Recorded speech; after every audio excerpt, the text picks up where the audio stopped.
qui n'a pas rêvé un jour finalement de créer sa propre entreprise? Ça peut être effectivement un beau challenge, mais dans le contexte économique que l'on connaît, avec les difficultés qui s'y attachent, mieux vaut mettre effectivement toutes les chances de son côté. Pourquoi pas se faire accompagner? La franchise peut être une bonne solution. Quels sont ses avantages? C'est précisément ce que nous allons voir avec notre invité, Michel Kahn, qui est venu donc jusqu'à nous de Strasbourg. Vous êtes président de l'IREF, la Fédération des réseaux européens de partenariat et de franchise. Michel Kahn, on commence avec vous. D'abord, allez, soyons clairs, c'est quoi précisément une franchise? Alors, la franchise, c'est une organisation. À la tête, vous avez un franchiseur qui dispose d'une expérience, d'une enseigne, d'une activité et surtout d'une réussite, et qui va proposer cet ensemble à un franchisé qui, lui, va réitérer ce modèle de réussite qui va fonctionner selon le modèle de la franchise, sous l'enseigne, sous une assistance technique, avec un ensemble d'organisations qui consiste à lui donner une optimisation dans sa gestion et va le guider dans sa réussite. Alors, ça regroupe en fait toute force de commerce indépendant. On va donner quelques exemples simplement. Oui, alors la franchise est devenue un terme générique aujourd'hui. On n'entend pas franchise. Toutes les formes du commerce organisé indépendant. Vous trouvez des systèmes de concession que l'on va trouver davantage dans le secteur automobile, le système du partenariat. C'est d'ailleurs la franchise qui évolue le plus vers ce système de partenariat. Vous avez le système coopératif que l'on trouve dans la grande distribution alimentaire.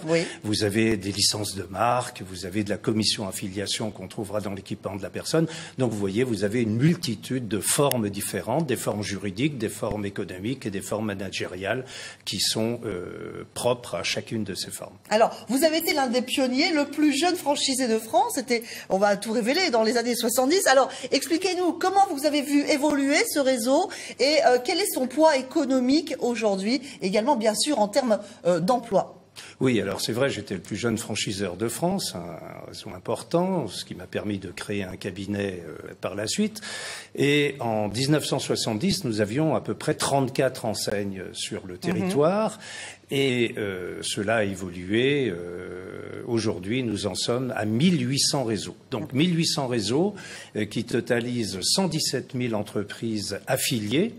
Et ces 117 000 entreprises affiliées représentent un poids de 1 million, pratiquement 1 300 000 emplois et un poids économique de 184 milliards d'euros. Voilà, donc le sujet est vraiment bien posé. Vous restez avec nous, bien sûr. Didier Masnou et Jean-Pierre Petit-Colas ont rencontré deux franchisés heureux, affranchis, qui ont su développer leur affaire. Ça se passe à Metz. Devenir patron, c'est possible aussi en rejoignant un réseau franchisé.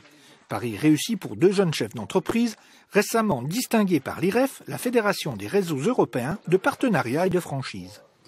On va pouvoir commencer tout doucement à rattaquer aussi les partenariats. Dirigeant doublement récompensé par le prix des meilleurs franchisés de France et le grand prix de la performance commerciale pour leur guide et carte permettant des réductions dans de nombreux établissements. Romuald, ancien joueur de football semi-pro, a su saisir la balle au bon. Au tout départ, c'est un réseau de franchise. Ça fait 15 ans que ça existe en France. Nous, on a pris la franchise, on était 6 franchisés sur la France. Aujourd'hui, on est 93. Les deux gérants se partagent les tâches. Si Romuald présente un profil de gestionnaire, Sébastien a en charge la finalisation commerciale. L'argument principal, j'irais vous dire, pour un commerçant, c'est déjà la gratuité du référencement. Ça a quand même un impact assez conséquent. Au jour d'aujourd'hui, toute pub a des coûts relativement élevés. Là, le risque, le référencement est gratuit et le risque, il est pour moi de zéro dans le sens où si ça amène du monde aux commerçants, il pratique de la réduction au client final qui est venu découvrir. Si dans le pire des cas, ça lui a amené personne, bon, à ce moment-là, il a eu un référencement qui n'a pas été porteur mais qui n'a absolument rien coûté. La franchise, une formule à laquelle adhère ce restaurateur, par ailleurs partenaire du guide Mosellan. C'est toujours une aventure de se lancer dans une affaire quelle qu'elle soit.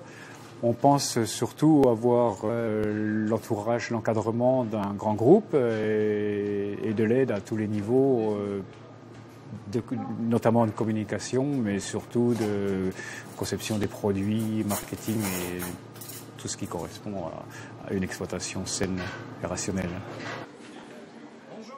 Non franchisé, ce commerçant constate un effet positif quant à son référencement.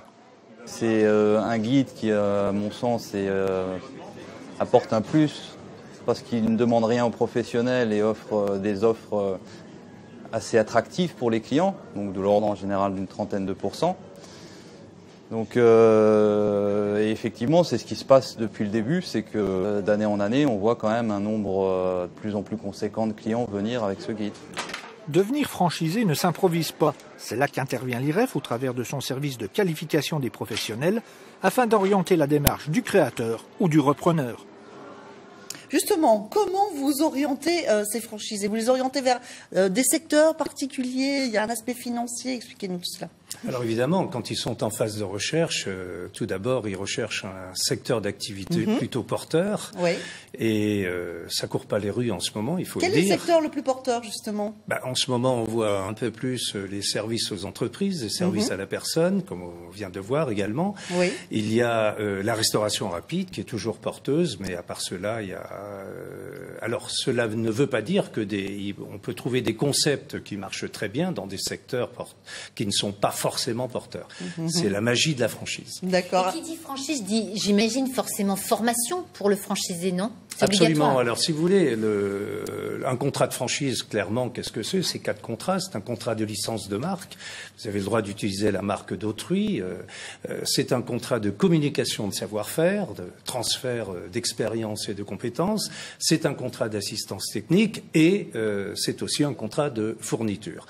Donc, c'est un véritable réducteur de risque puisque le transfert de savoir-faire, c'est le savoir-faire, mais c'est aussi le savoir ne pas faire, comment éviter l'échec quand on crée une entreprise. Donc c'est un véritable réducteur de risque et un réducteur très important. Justement, vous avez un chiffre à nous donner sur le taux de réussite comparé justement à des gens qui s'aventuraient, entre guillemets, sans être accompagnés comme ils le sont avec les franchises. Oui, alors évidemment, la personne qui se retrouve à 45, 50 ans et qui cherche un nouvel emploi parce que voilà, il est au chômage, c'est très compliqué à cet âge-là. On est, il faut le dire, malheureusement trop vieux, trop cher et trop jeune pour rester sans rien faire. Donc il faut créer quelque chose, il faut créer son propre emploi.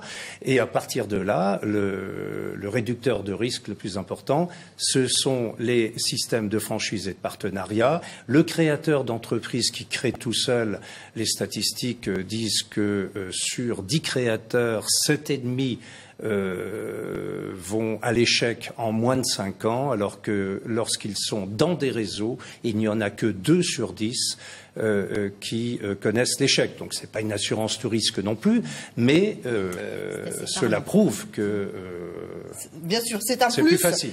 En quelques secondes, vous organisez un concours justement pour ceux qui seraient intéressés de se lancer dans cette belle aventure, accompagnée encore une fois, la 29e édition. On va montrer votre logo et on peut s'inscrire, le site va apparaître. Hein. Donc c'est une édition qui aura lieu à la fin de l'année. Oui, voilà. Alors l'IREF organise depuis 29 ans le concours meilleur franchisé et partenaire de France. Cette année, il est parrainé par Emmanuel Macron. D'accord. Et les réseaux peuvent présenter des candidats performants, comme on vient de le voir d'ailleurs avec Pascal. D'accord. Et je présente juste rapidement pour ceux qui voudraient plus d'informations, parce qu'on ne pourra pas aller plus loin. Le temps est imparti et passé.